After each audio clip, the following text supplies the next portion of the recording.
The topic tonight is free speech. How far can and should and must free speech go? We believe, Freiblick Institute, that this is one of the most central topics. It's probably, free speech right is probably one of the, or the basic democratic right.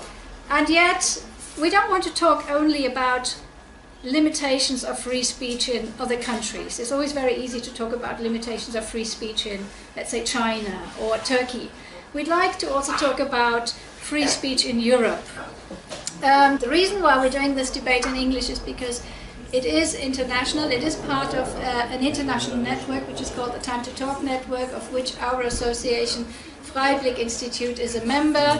This debate tonight is funded by the European Programme for Citizens, which we're very thankful for, as part of this international program.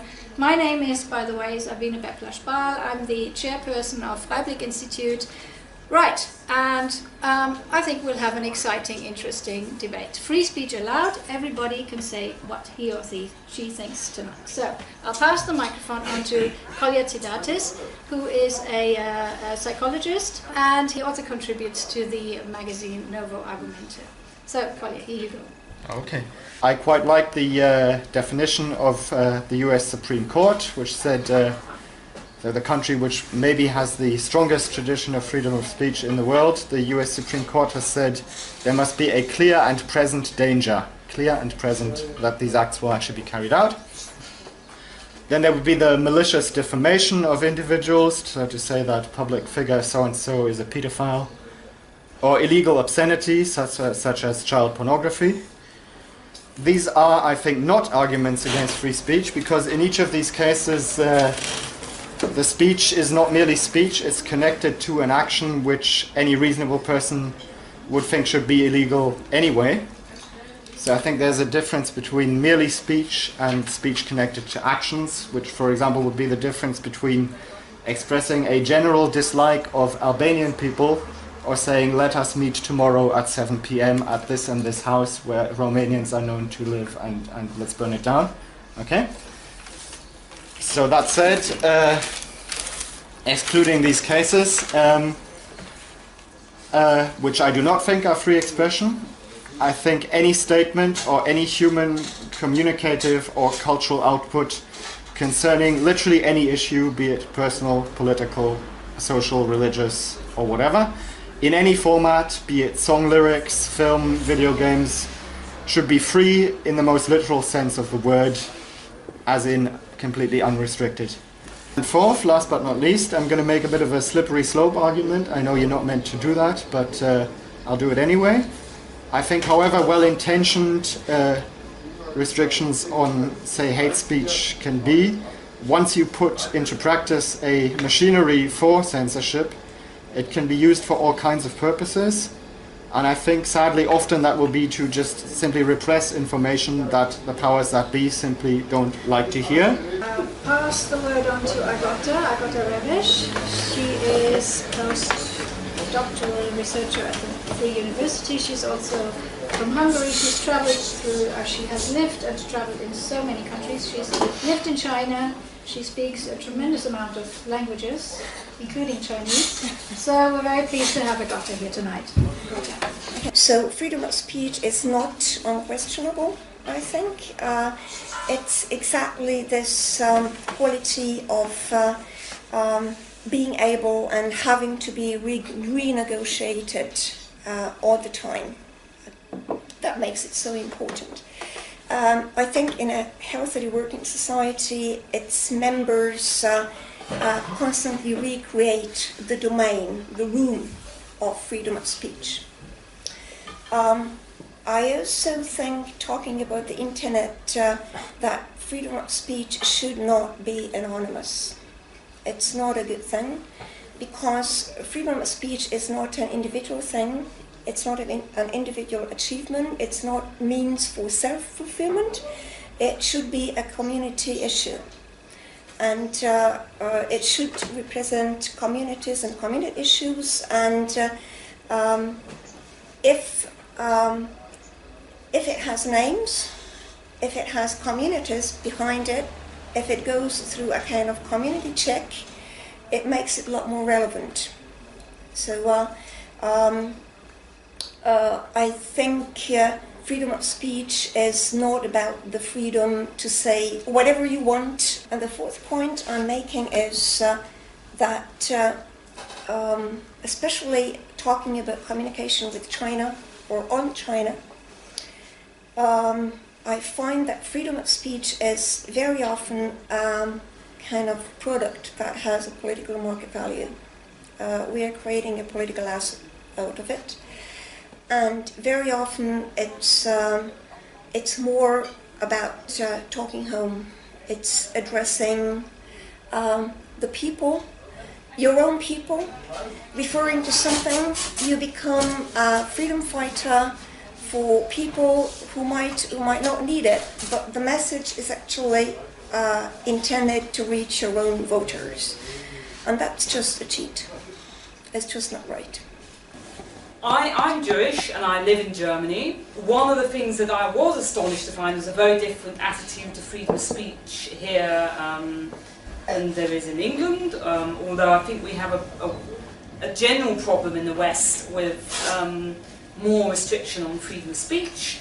But I would argue about Holocaust denial. I'm Jewish, I had members of my family who were killed in the Holocaust, but I think it is whether somebody believes or not, does not believe in the Holocaust is not going to change that.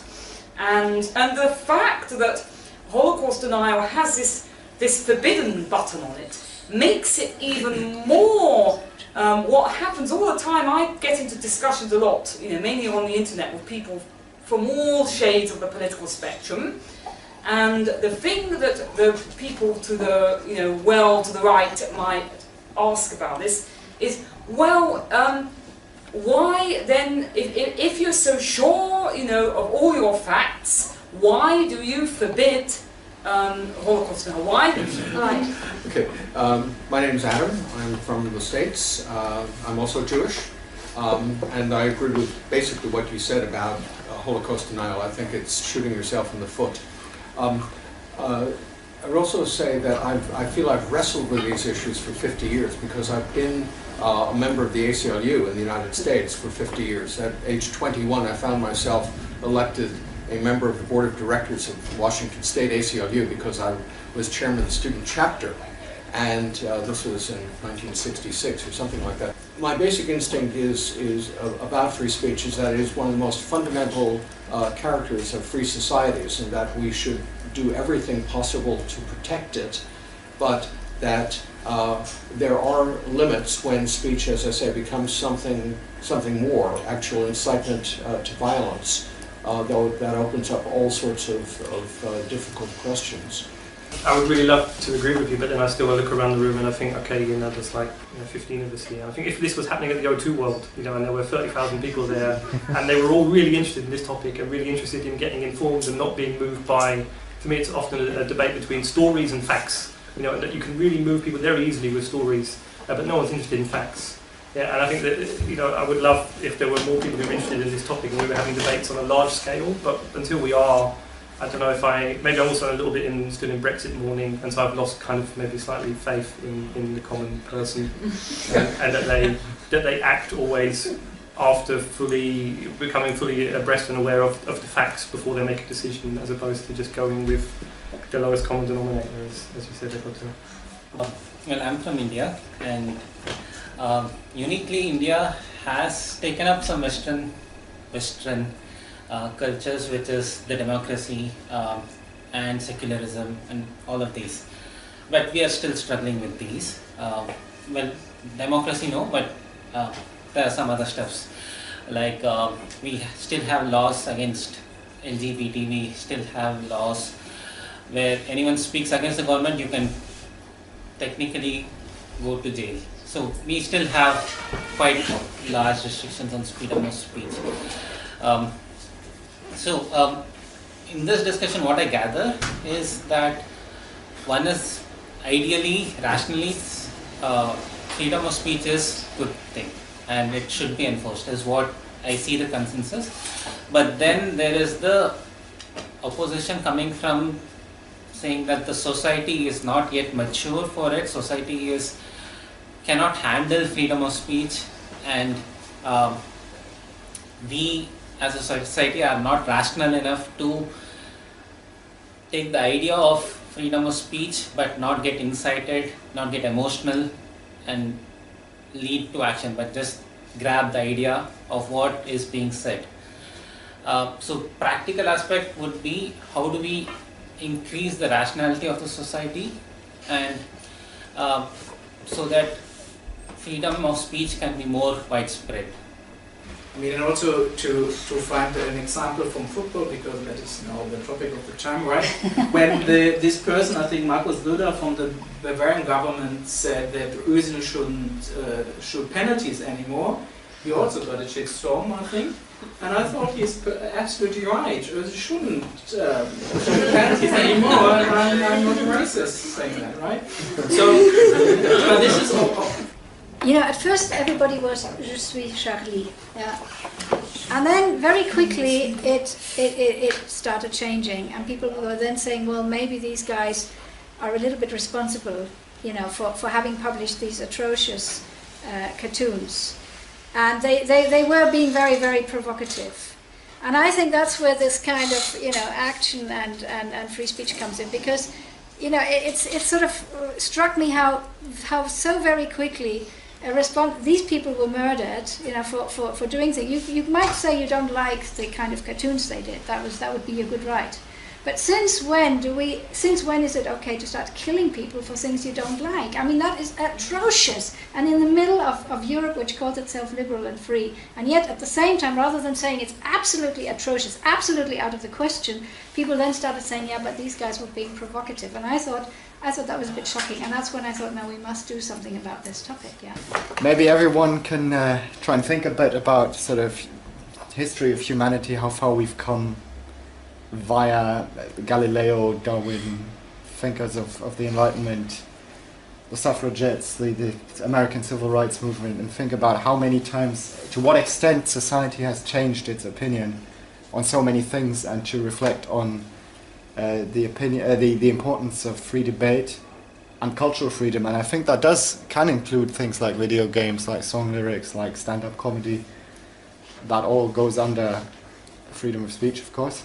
And just to think about how much things have changed, and wouldn't it be a pity if we gave up having the freedom to question and to be heretical, even if some of it is nonsense, but even if most of it is, shouldn't we still value that?